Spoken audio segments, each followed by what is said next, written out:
Today we're talking to Greg about his recent trip to race the Mongolia Bike Challenge.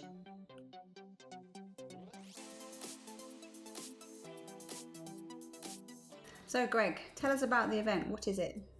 The Mongolia Bike Challenge is a 6-day stage race over 600 kilometres and over 10,000 metres, travelling across Mongolia. So have you done anything like this before? Like the Mongolian Bike Challenge, no. I've done touring overseas and travelling around Australia on stage, multiple days rides, and I've really enjoyed those things. I looked at this because I'm getting old. And it won't be long and I won't be able to do this sort of thing. So it's I looked at another race, the Pioneer in New Zealand, and I found that hard to find a companion to do it with. So then I found the Mongolia Bike Challenge, which you can do by yourself. My wife Kim travelled with us, and we just had the most amazing experience with it. But tell us about the approach you took to the challenge. Were there any hiccups along the way? Well, the first thing I did was get a structured training program, so therefore I employed pedal action. That was the most important thing to start with, because a lot of my riding beforehand was sort of very haphazard, and I'd have periods where I was very intense and other periods where I was a little bit slack. The training got me into a good system, a routine, and that made a big difference leading up to the start of the serious training for the Mongolian Bike Challenge. About 12 weeks before, I went and tried to do the port-to-port in New South Wales and ended up in hospital. I got a virus, and then I had some medication that caused internal bleeding, which then caused me to be put in hospital for a period of time. That took nearly 4 weeks to get over.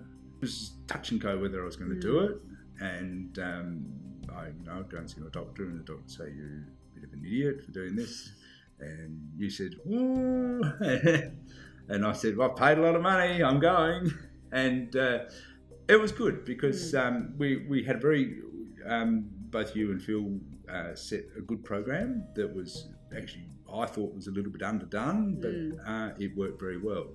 And the lead up to it, and I didn't over push myself. I could see my limits with my training, and therefore that helped me when I started racing to work within those boundaries. I tended to ride at the start of the Mongolia Bike Challenge at about 80%. I just tried not to go above that because I found if I went further, I couldn't recover, and that worked.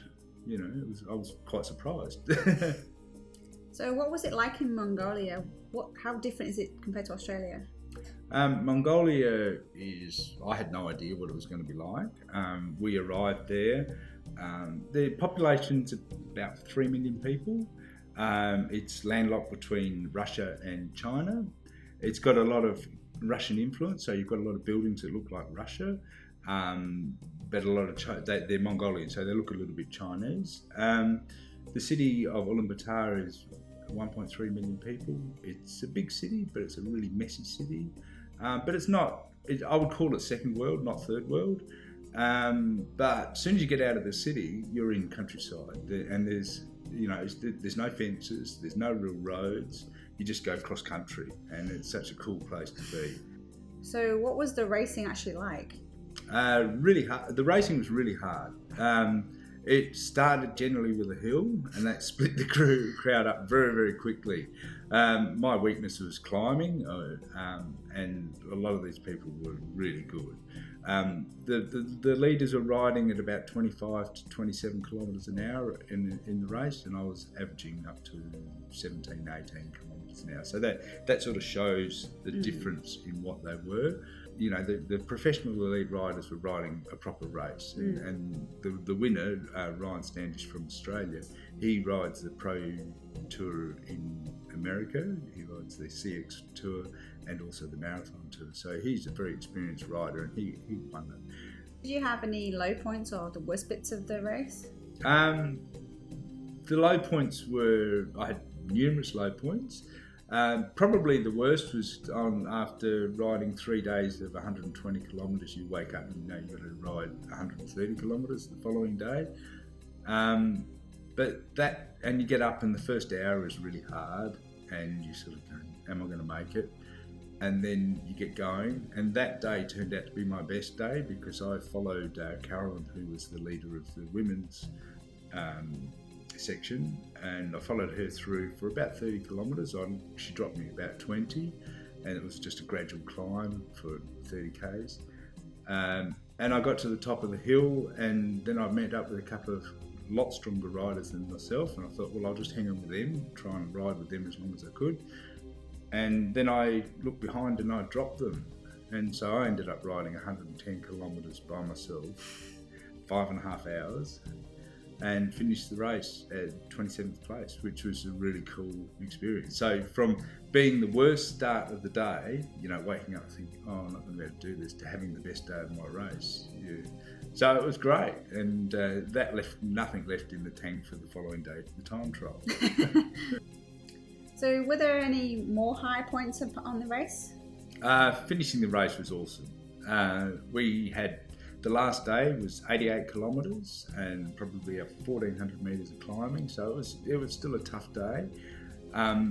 I had somebody in front of me that was behind me. He was 15 minutes behind me, so my goal was just to follow his wheel for the whole day. There was another guy that we were sharing that actually wasn't a finisher, so he was going to be my domestique for the ride, and he was like George Hincapie for me. And we came to the top of the last hill at 5 kilometres to the thing, and you look across the valley, and way in the distance you can see the finish line and this cool place that was just amazing. And you just go, oh, made it. And then 5 kilometres later. And it was about a kilometre climb straight up to the thing, and it was windy and it was hard. So there wasn't a minute that was easy. And you get up to the line, and then you have the guys on the horses riding next to you up to the finish line. And it was just a huge emotional release when you get over the line. Oh, it's exhausting. But well worth it. So what's next on the list, and when is it? Next on the list, I've got quite a few things I'd like to do. But the big thing is probably the Crop Trophy next year, and that's in 13 months, October next year. So I'd like to do either the Crop or the Pioneer. They're all about the same time. The Crop Trophy is a lot harder than the Mongolia Challenge, but it's not as exotic. So, I don't know. I think the Crop will be the one, because that's just a sort of an iconic race, and it'd be really cool to be able to do that. I'll be 57 years old, so it's going to be hot. It's going to be 8 days of racing. It's a lot of single track, so it's a lot of technical riding. But knowing what I know from the Mongolia Bike Challenge, I know I can do it, and that's the key. Thanks for talking to us today, Greg, and sharing your experiences with us. No problems. It was good fun. We look forward to helping you prepare for those next set of challenges you've got for us. There's a lot of work there, I think. Sure is. If you have any questions or comments about this, please leave them below or drop us a line.